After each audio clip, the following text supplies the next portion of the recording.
De Napoléon. Non. Le film semble être un ratage total anti-français visant à...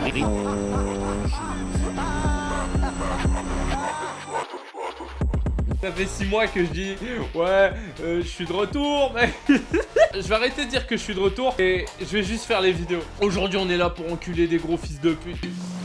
Non, ça marche. Droit tardé, comme d'hab, cible préférée, on change pas de public, on vise toujours les mêmes, on est là pour les abattre. Je suis là pour leur faire des trucs qui sont même pas inscrits dans la convention de Genève. Hitler, à 12 ans, il avait pas encore ça dans la tête, j'étais déjà en train de le faire, négro. Pas mal, non, c'est français. C'est fait avec les poils de chat de... Le film de Ridley Scott, qui est un réalisateur de films d'action, hein.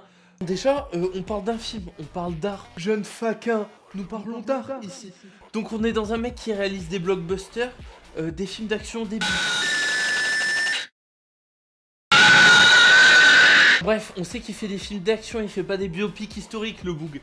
Mais non, il fallait que les droits tardés, mes petits potes, toute ma communauté. TikTok, je tape critique Napoléon, ça réagit encore plus vite, hein. C'est même la chaîne de Georges et F2 News, ils n'ont pas le temps de faire leurs vidéos de merde, qu'il y a déjà les TikTokers de 40 ans moustachus qui ont fait des trucs encore plus cringe et réac qu'eux ne pourront jamais le faire. Vidéo, ah ouais, et tu sais quoi, je vais enchaîner dans la foulée, je vais faire une vidéo sur le gamin qui est mort là, et tous les fils de pute qui remplissent leur assiette en parlant de ce gamin qui est mort. Parce qu'en fait, il y a une nouvelle génération de droitards. Il y a le droitard qui a 16 ans, celui de TikTok. Et lui aussi, il faut que je l'éduque. Donc, j'ai beaucoup plus de monde à de l'exécution de Marie-Antoinette sur une musique assez sympatoche, style années 40. Napoléon, il était pas là quand l'autre s'est fait couper la tête. Napoléon complètement apeuré, qui a peur, qui s'enfuit jusqu'à même se paner la tronche. Napoléon, il a pas peur, hein. Moi, je l'ai connu, Napoléon. Je peux te dire, quand il était au PMU et qu'il y avait les bicots, là, qui arrivaient, on leur cassait la gueule. Le caractère de Napoléon, il a pas été respecté parce qu'en fait, ils l'ont connu. C'était un mec qui avait des couilles, tu vois. Putain, mec, tu imites Papacito quand tu parles, tu n'as aucune personnalité. C'est le but. C'est ça la blague, en fait. Le spectateur lambda en a pour son argent parce que il y a quand même des scènes bien en gros, enlevées.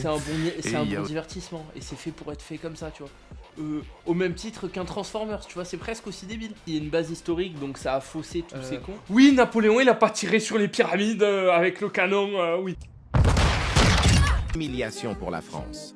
Comme prévu, il ne met pas du tout en valeur l'empereur, mais le fait plutôt passer pour un soumis. Wow, oh là là, une représentation historique d'un homme où en fait on nous dit que l'homme il est rien sans sa femme et il avait plein de défauts. C'est intéressant quand t'es un gamin, quand t'es en développement, d'en voir juste des hommes forts qui réussissent, qui mènent.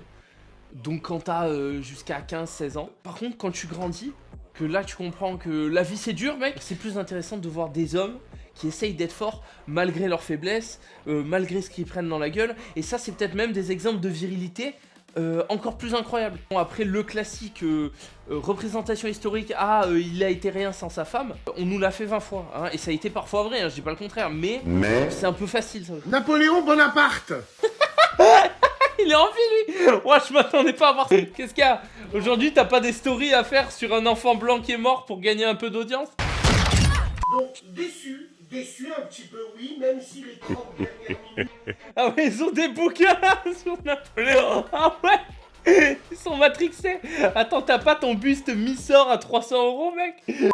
Le film semble être un ratage total anti-français. Donc voilà, pour eux c'est un ratage parce que c'est anti-français. Donc surprise, des mecs anglophones vont pisser sur la France. Wow, surprise mec, depuis 70 ans on n'est pas... En fait faut que je me tempère, faut que je me dise c'est des gamins de 16 ans. Je dois les éduquer en fait, je dois leur expliquer la vie. Ne pas s'énerver.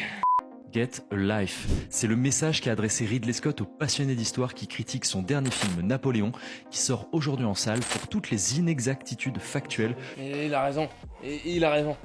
Je pense que c'est la meilleure critique. Faut s'acheter une vie, faut s'acheter une passion plutôt qu'une fellation constante sur des mecs qui sont morts il y a 200 ans. Je dis pas que c'est pas bien, je dis pas qu'on peut pas prendre des exemples d'eux, mais de là à faire ton caca nerveux sur TikTok parce que le film il est pas comme tu connais Napoléon toi. Napoléon ou pas Napoléon, oubliez pas que c'est un film d'action qui est fait pour faire de l'argent, un film capitaliste. Oh, vous les communistes. Toi qui es de droite mec, qui aime le capitalisme, c'est grâce ou à cause de la pensée capitaliste que le film Napoléon est comme tel. Donc si tu es de droite, conservateur, fan de Napoléon, tout ça, et que tu adores autant le capitalisme et le libéralisme, là il faut réfléchir un petit peu et se dire qu'il y a une cause. de Napoléon, il est pas comme... Le chapeau de Napoléon, il est pas comme ça. Lâche un like, mec, si la vidéo elle est fidèle à ce que tu t'attendais à ce qu'un femme dise. Parce que comme ça, il y a un peu de cohérence, on est bien. Abonne-toi, ciao. Attends, j'avais oublié de dire. Tu savais qu'il était franc-maçon, Napoléon.